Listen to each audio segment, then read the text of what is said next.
Welcome to another Grabbing Gears video. This is Chris's 1993 Chevrolet Silverado 3500. We're going to be having him show us around it and tell us all his favorite quirks and features of it. Thank y'all for watching.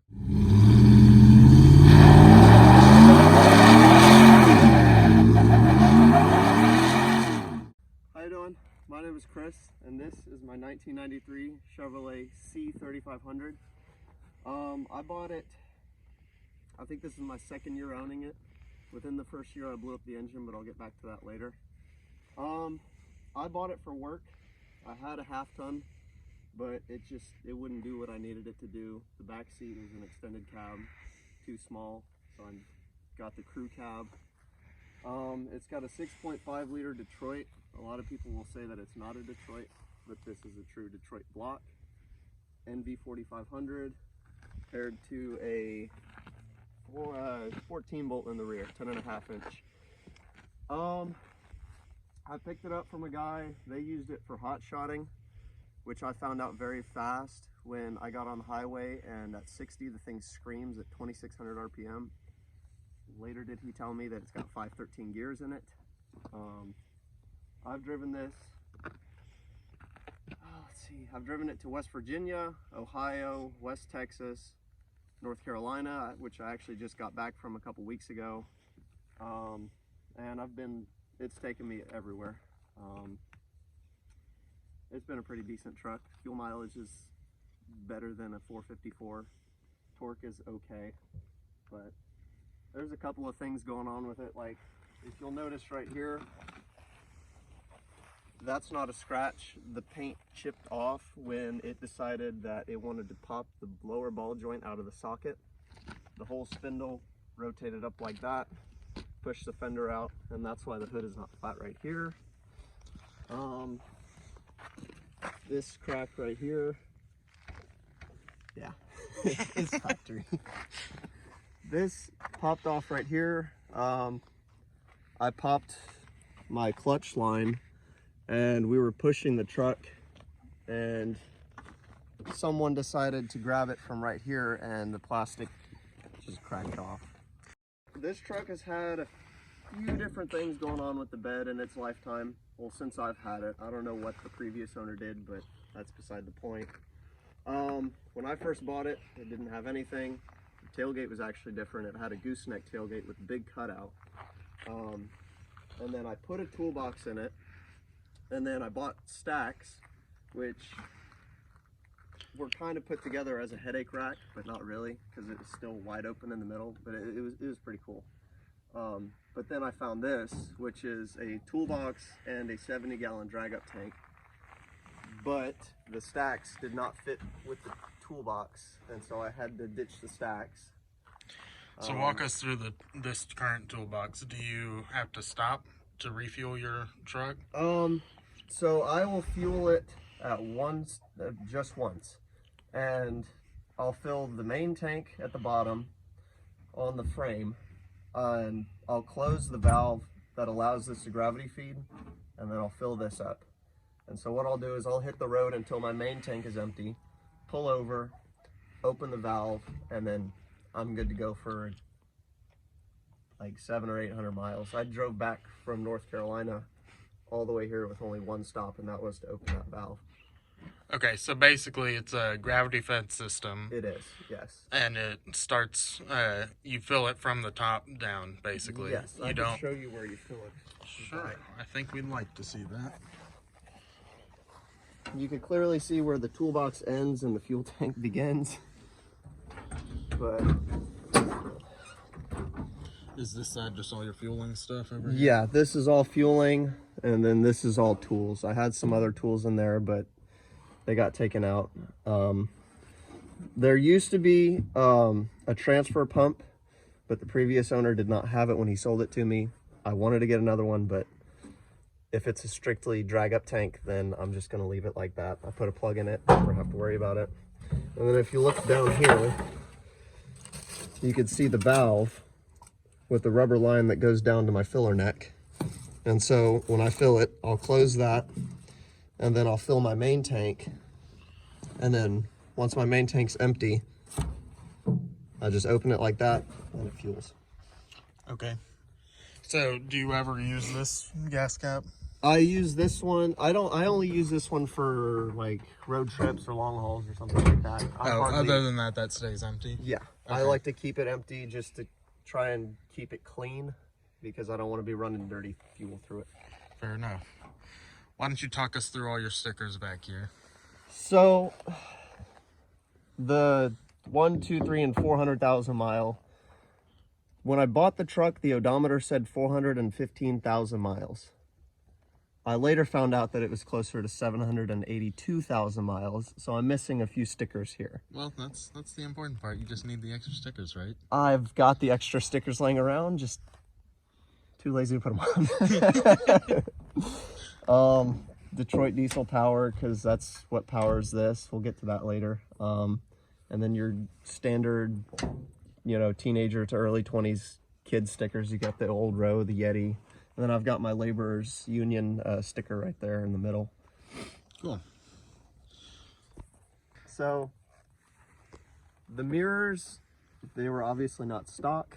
I got these, I think, before I went to West Virginia last summer.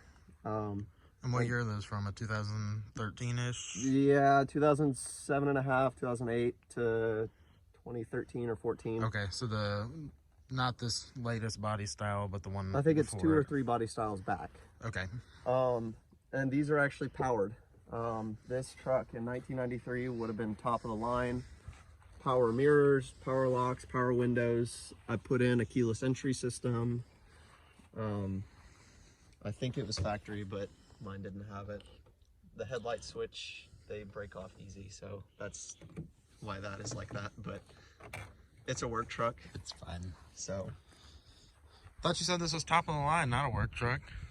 Well, it's my work truck. I use it for work. Okay. But like I said, in 1993, this would have been, the bee's knees. This would have been top of the line. Well, who's to say it's not the bee's knees now? I'm enjoying it. Anyone but me. Everyone else who's watching might be enjoying it. Yeah, I mean, it's a nice truck. People ask me, they're like, hey, that's a nice truck, but I don't know. So, it was nice when I first got it. That's how most things go. Yeah. Excuse me. Talk me through these. Did these come on there, the cab lights? Yes, they did. Are those OEM from 93? Those are original 1993. That's original 93 rubber, plastic, screws, bulbs, everything. Have you had any issues with it leaking ever? I'm kind of curious. I have not, actually. Believe it or not, the original rubber has held up very well. I'm shocked. I've been considering, and no one can know this yet, so I'm just going to tell YouTube and you. Okay. I've been considering putting cap lights on my truck, but I'd like to keep my truck for a while and don't really want to deal with leaks in the roof. I feel like that'd be a... Well, the only way that it would really leak is if you make the hole where the wiring goes through too big, or if you don't put a grommet, or if you don't have the big chunks of rubber that go under them. If you just put the lens and the body, like what the bulb rests in, and no gasket, it will leak. Okay.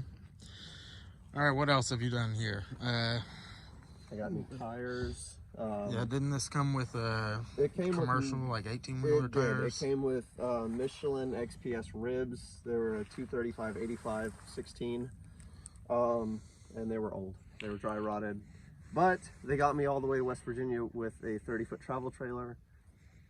I don't know how they did it, but they did. I was playing Chevy on ice every time it rained. And then I got some Kumo MT51s, which I got them at a major tire distributor, but they are also a major shopping store. It's kind of a mart hidden behind a wall, if you catch what I'm saying. Oh, so it wasn't the same. No, it was a place that I went to get tires that sell them. They sell them at a discount. Yes, it was a different place. So it was a different place. Okay. And so they told me. So you must have had an actual good experience that last time. I did. Yes. Wow. I know. You know what? I say that. But it might have helped because I think I worked for a sister company of the one that you went to. Oh, okay. Yeah. Okay. See, you might have had a different... I feel bad saying that now because I went there this latest time. I had to get tires put on the trailer. And they actually did a good job. They let me drop the trailer off. The only issue was they texted me when they said it was done. And I showed up and they were pulling off wheels from the other side to get ready to get them ready. Well, I don't know. I'm not going to sit here and explain it's try fine. and tell you how it works, But yeah, this truck has had 3 sets of tires since I've owned it. I had some MT51s. The store that I bought them from told me it was the size that I needed, and they were about that big. So they cut down on the size, and then I got the AT51s. I don't go into off-road enough to need the mud tires. I'd like to size them up to like a 285/75, maybe stick them out of the fenders a little bit, but you know, that's when I win the lottery, and I also buy Alcoas. So. Fair enough. So what size wheels are on this? These are 16s. 16s. Yep. Okay, I think my trailer has the same tire They are not massive. Nope, I I'll didn't tell you think that. so. But they have the top of the line trim ring and hubcap setup. Wow. So we're talking big money here, man. Back in '93. I think in '93 this thing cost $27,000. Wow. Brand new. Interesting. And that's with By all the features. By chance, did you get a window sticker with the truck that we could take a look at? I did not. That's a bummer. The previous owner was the second owner. Oh, okay. But So I think the first owner threw it away or something. okay, so you're the third owner. I am, yes. I'm the third owner since it was built in Detroit. Very nice. Now I'm seeing a little dent here. Oh, what happened here? This right here. So it's not really coming through on camera, but let's see if I can get you a better angle. I'll see if I can. There we go. You see that? Yeah. Well, I was driving down I-70. It was 4th of July last year, and a deer decided that he liked my truck a lot, and he wanted to get a closer look, so he walked in front of my truck, and I was flying down the highway. How fast roughly were you going? You've told me this truck can only go 60 miles an hour. It tops out at 65, 70, so I was probably going 60 or 65. Okay. And it rolled up over the hood, and this is where its head landed. And that's all the damage you got from it. It folded the mirror back, but that's it. Did you have those mirrors in already? I did. Wow, so everything really withstood. I guess I can see this might have pulled off a little bit, but... Well, I actually did that to fit the mirrors under here. Oh, okay. So then nothing happened from the deer besides this one small dent? Realistically, no. And I've got more dents than that. That's not my biggest one that I'm concerned about. I don't even know where the biggest one is. So now, this ranch hand, did that come with the truck when you bought it? This came on the truck, and so did the rear bumper. Okay, because that's an old ranch hand. I actually looked up this style, and this was from, there's a good chance this was like a day 2 modification that the original owner did. There's a good chance that he bought it, next day went and bought this and had it put on. Interesting, because you don't see, everyone's seen the ranch hand on my truck already. Yeah. You know, it's a different style now. They use more tubular piping to build the brush guard and all that. And this is all, I don't know if y'all can tell, but it's more of a square piping. What is this, 1-inch square? Yeah. But that'll still take a beating. I'll tell you what, I love these ranch hands. You know, I haven't been concerned about anything else. I bet you that deer, if it hadn't have hit the ranch hand, you would have a lot more damage. The headlights, turn signal, grill, the hood probably would have folded right here. It probably would have been more damage than it is now. These really do good work. Oh, I pull people out of things with this front bar. Oh yeah, they're mounted straight to the frame. Yeah. This one goes through the bumper directly into the frame. Perfect. These are good quality. I cannot say enough good words about them. It's a heavy bumper, but if you've got a truck that can handle it, it's totally worth it. I agree. We just heard gunshots, so we're gonna continue and hope people aren't hunting in our direction. So we were just talking about ranch hand and how the front brush guard came on the truck. You thought probably day 2, the guy kind of put it on. First owner. And I don't is this the same sort of deal with this rear bumper? This came on it, and I actually crawled under there to look at it. And not only is it bolted to the frame, but it is also welded to the frame. And So you're not getting that off, is what you're telling me. This is a permanent fixture on this vehicle, yes. Okay. Um, Well, it looks hefty. What is that? 1/8 inch, probably? yeah, it's pretty good. Probably, yeah, you're probably right. I'm really bad at that. It's so. thick. And then Schedule 40 piping, you know, it's gusseted and triangulated just about anywhere. This is probably 1/2 inch steel down here, or 1/4 inch, something like that. I've had 15,000 pounds loaded on this part alone, and nothing. I mean, so do you have a draw tight style hitch under there, or is that? I do not. I put the ball. Well, I leave it empty because I don't want the ball to rust and seize. But I'll just change the balls out for whatever trailer I'm pulling. Okay. And then I keep this on, and just in case, you know, just in case you need to be pulled out. I need to get pulled out, or someone else needs to get pulled out. It doesn't matter. Fair enough. Now, this tailgate, I remember when you first bought this truck, this was a gooseneck style tailgate. It was, yes. And it had that, it was like that, those slats, basically. Yeah. And it basically went here, came down, up, and then back up, and identical on the other side. And it was like flat bar, and then there was diamond plate. I don't know what it's the same material that covers the grill in the front. Okay. And I actually found another Chevrolet band like that. And yeah, that's what I thought. I thought you put another band like that. I did. Aren't those crazy expensive now to find? They're really rare, something like that. They're not hard to find, but brand new, they're about $400 or $500. Okay. So I figured it'd be easier to just go to a pick apart, pull it off another one, you know. But this tailgate right here, I actually bought off a guy in North Houston, and the band alone, like I said, brand new would be about $400. The amount that people are asking for the tailgates with the lights, because this was factory in 1993. In 94, they went to the 3 clearance lights under. I just like the back end to be lit up, and so I bought it off a guy in North Houston for about $50, and I've seen them go for as much as $600. Well, that's lit, man. Yeah, I definitely I saved enough money to get it painted at some point. Yeah, I noticed, you know, it was pretty similar color, so it was hard for me to tell, but if y'all can see, this is a different colored tailgate than the truck.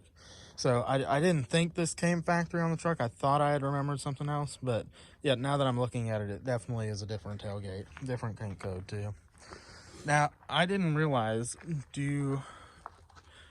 when did they start putting third brake lights on? 94. 94. Is when they federally mandated it for all vehicles. Okay, so this is 1 year behind. Do you have any emissions, like things that you need to follow, anything like that? Nope. As a 93, since it's over a GVWR of 8,600 pounds, there's no EGR. Since it's a 93, there's no DEF. There isn't even a catalytic converter or like a soot trap or anything. It came from a straight pipe all the way to the muffler. Okay, and when you go to get the truck inspected every year, do you have to have a certain type of exhaust or anything? I pay $7 for a safety inspection. That's okay, it. Fair enough. Yeah, I mean, I think I pay an extra tax because the GVW is 10,000 pounds, but I'm saving on emissions testing to pay for that tax. Fair enough. So what has been done to your exhaust? If I remember correctly, when you first showed me this truck, it came out right in front of the dually fender. It did. The stock muffler I had cut off and just put a 90, and it came out right here. And I think if you get low enough, you can see where it melted. Right here, it melted the paint off of the fender. Well, that's less than ideal. Yeah. Well. I remember this side of the truck was constantly black. Oh yeah, from about here down, just black. The rim was black. The wheel definitely looked darker than all the others. My chrome bumper is the same way on my totally factory emissions prep truck. Yeah. And I was looking at that emissions over there too, and it looks up to code to me. For sure, $7 safety inspection. Oh yeah. So, and then you told us about this earlier. You had a headache rack with I did. Why am I blanking on it? With Stacks. Stacks. Yes, it was So it's this company called Stacked Racks, and so it was a 5-inch square pipe that came up to maybe about here, but it's designed to work and it doubles as a headache rack. But like I was saying, it didn't have any cross bracing in the middle, so it really didn't protect anything but the cab. And actually, it damaged the cab when I popped the ball joint, because the front plate that bolts down to the bed slid into the back of the cab and gave it a nice little dent. So, oof. Yeah, and so... What do you mean? I thought this was OEM too. Oh, I don't want to keep touching it. I felt paint peeling. Nah, it's okay. It's just a clear coat. Okay, so then what's your exhaust setup now? Well, before the stacks, I actually had a 4-inch diamond back or diamond eye exhaust come out all the way to the back. And now it's just what's left after I put the stacks on. It's just the 4-inch pipe that's cut maybe here. If I remember correctly, it only has to be past the cab.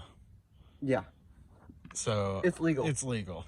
Well, it's legal anyway because it's kind of a Tesla. It's got 0 emissions whatsoever. No, according to the EPA. It's okay. We're not trying to mess with people here. Oh no, that's okay. Terribly bad. This is a single rear wheel. No, I'm just kidding. Yeah, I converted it to a dually.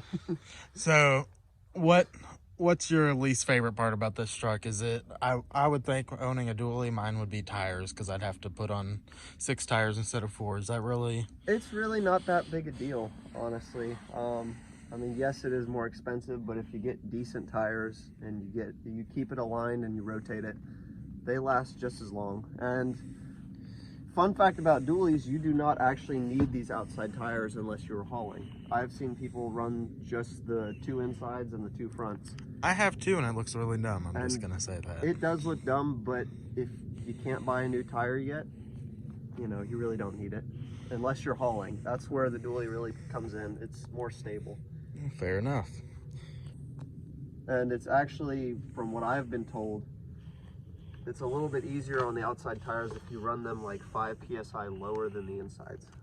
Huh. Because if you're going around corners, you want a softer tire so it's not, because if you think about it, the outside tire is it's traveling farther than the inside.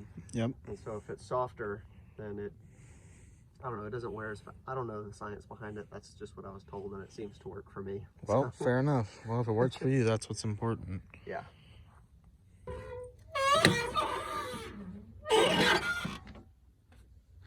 I think you need WD-40. Nah. Is that factory OEM? It's factory, yeah, it is.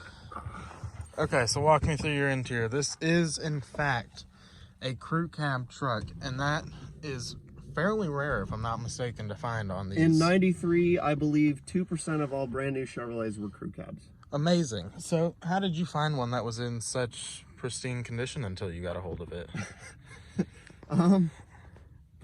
Just luck. I don't know. Since I was a kid, I've wanted a dually like this with the crew cab and all that, and I knew I wanted it to be like this model, the earlier, the square interiors. It's more simple, it's easier to deal with, and I just hopped on Craigslist and some guy had one for sale. How long did it take you to find this?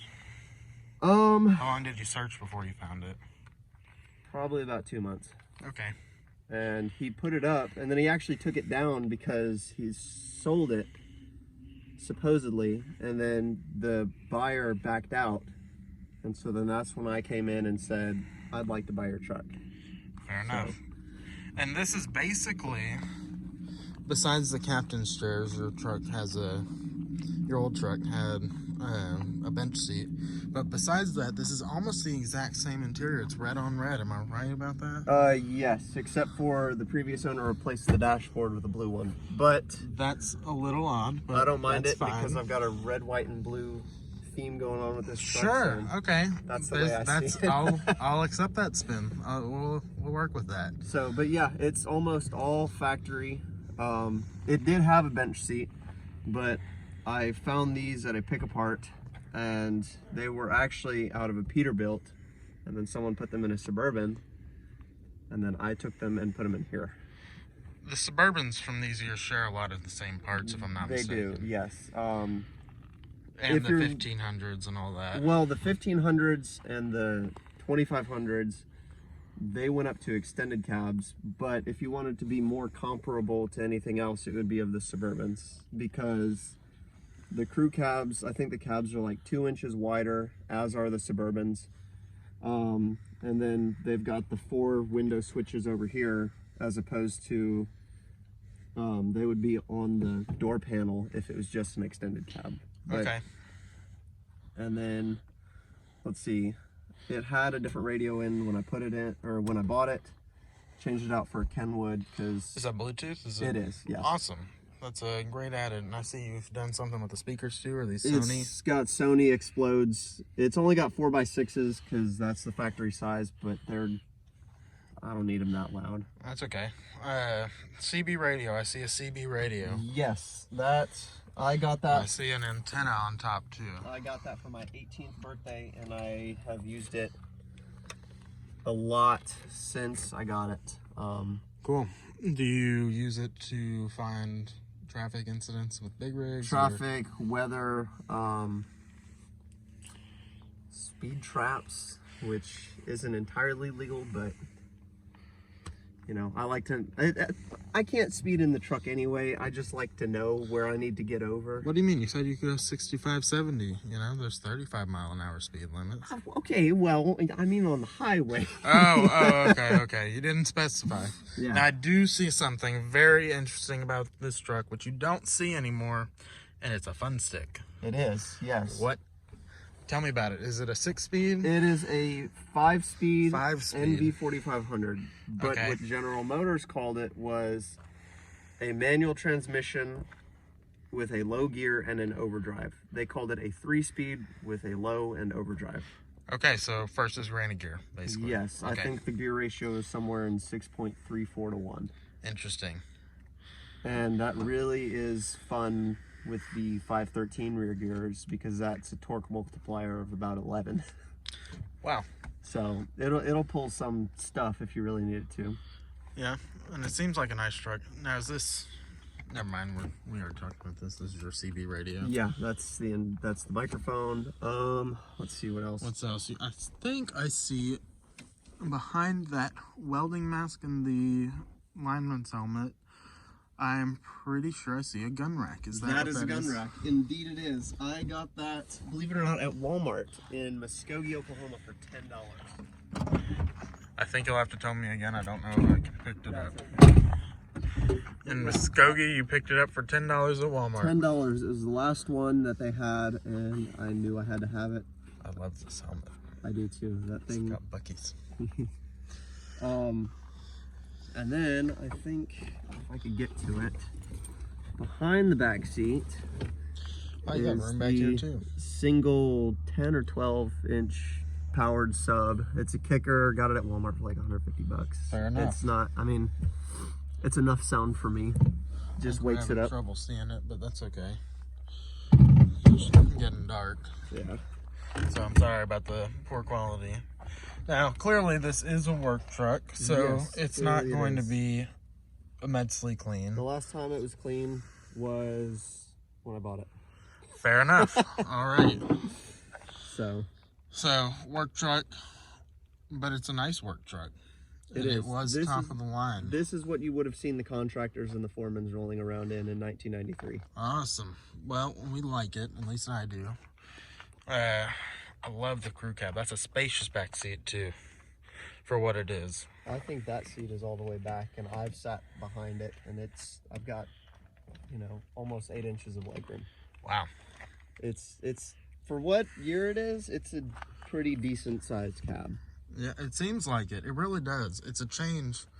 You know, all these companies now are saying we have the biggest cabin space, and now if you've seen the video on Sarah's truck, you know, she really does have the biggest cabin space. But I think that my Ford, Betty, who you have all known and grown to love, has about the same, if not less, rear seat room than this truck. It really is incredibly spacious. And this seat is actually moved forward a couple inches to make room for the subwoofer. It could go back some more. Wow. Okay. Yeah. So really it's spacious. That's insane.